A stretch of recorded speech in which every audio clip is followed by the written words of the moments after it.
আমি ভাইরা, আপনাদেরকে আমি জানাতে চাই, বলতে চাই আমার এই প্রতিবাদ যে আপনারা আমাদের এই মাসুম সন্তানদের গায়ে আহার গুলি করবেন না প্লিজ।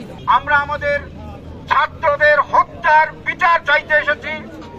আমরা আমাদের ছাত্রদের যে গণহারে হয়রানি করা হচ্ছে তার প্রতিবাদে আমরা এখানে সমবেত হয়েছি। সরকারের বিচারিতার তীব্র নিন্দা করছি এবং বিচারিতা ভূমিকা থেকে বেরিয়ে আসার জন্য আহ্বান করছি। আমি আসলে সন্তানের মা, আমি মা হিসেবে আজকে আর কথা বলতে পারছি না। আমি শুধু সেই মায়েদের কথা ভাবছি যাদের সন্তানরা তাজা রক্ত দিয়ে বলে গেল যে আমরা আমাদের যৌক্তিক দাবি মানি, আমাদের যৌক্তিক দাবি আমরা আদায় করেই ছাড়বো। এবং পুলিশ ভাইরা আপনারা যত্নশীল হন, আপনারা কিন্তু ওয়াদ করেছেন, শপথ করেছেন চাকরিতে ঢোকার সময়।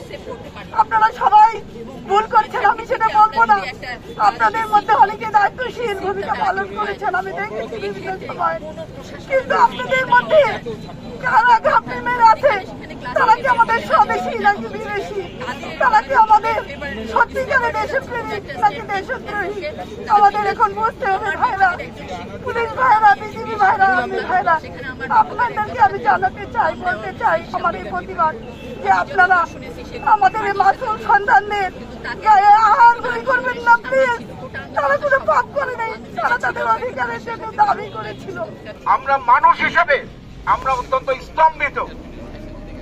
একটি সভ্য সমাজে এই ধরনের হত্যাকাণ্ড কিভাবে হতে পারে, এই ধরনের নৃশংসতা কিভাবে চলতে পারে, আমরা বাকরুদ্ধ হয়ে পড়েছি। এই প্রেক্ষিতে আজকে রাজশাহী বিশ্ববিদ্যালয়ের নিপীড়ন বিরোধী শিক্ষক বৃন্দ আজকে আমরা সমবেত হয়েছি। আমরা এখানে প্রতিবাদ জানাতে এসেছি। আমরা আমাদের ছাত্রদের হত্যার বিচার চাইতে এসেছি। আমরা আমাদের ছাত্রদের যে গণহারে হয়রানি করা হচ্ছে তার প্রতিবাদে আমরা এখানে সমবেত হয়েছি।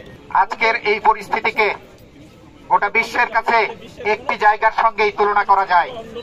আমরা কোন পশ্চিম তীরে অবস্থান করছি, আমরা কোন গাজায় অবস্থান করছি, আমরা কোন রামাল্লায় অবস্থান করছি, আমরা কোন রাফায় অবস্থা করছি, যেখানে মুখ না খুললেও গুলির সম্মুখীন হতে হচ্ছে, তরতাজা প্রাণগুলো ঝরে যাচ্ছে, সেখানে শিক্ষক সমাজ চুপ করে বসে থাকতে পারে না। আজকে যারা সকল ভয় ভীতির ঊর্ধ্বে উঠে শিক্ষক সমাজ রাস্তায় নেমেছে, আমি সকলকে ধন্যবাদ জানাচ্ছি। আমার শহীদ ছাত্রছাত্রী যারা হয়েছেন, সাধারণ জনগণ যারা শহীদ হয়েছেন, আপনার মাগফিরাত কামনা করছি। অনতিবিলম্বে সরকারের বিচারিতার তীব্র নিন্দা করছি এবং বিচারিতা ভূমিকা থেকে বেরিয়ে আসার জন্য আহ্বান করছি। একটা বৈঠক করেছে তাদের পেনশন নিয়ে, আমি লজ্জিত শিক্ষক হিসাবে। এই অবস্থায় শিক্ষকদের পেনশন নিয়ে বসা আপনাদের উচিত হয়নি। বলবেন না প্লিজ, অনেক সময় আছে, আপনার পেনশন মেনে নিতে বাধ্য। এখন কেউ বলবে না যে ওরা আন্দোলন করছে, করুক, ক্লান্ত হয়ে গেলে ফিরে যাবে, এ কথা বলার সাহস আর কারো নাই। অনুরোধ করছি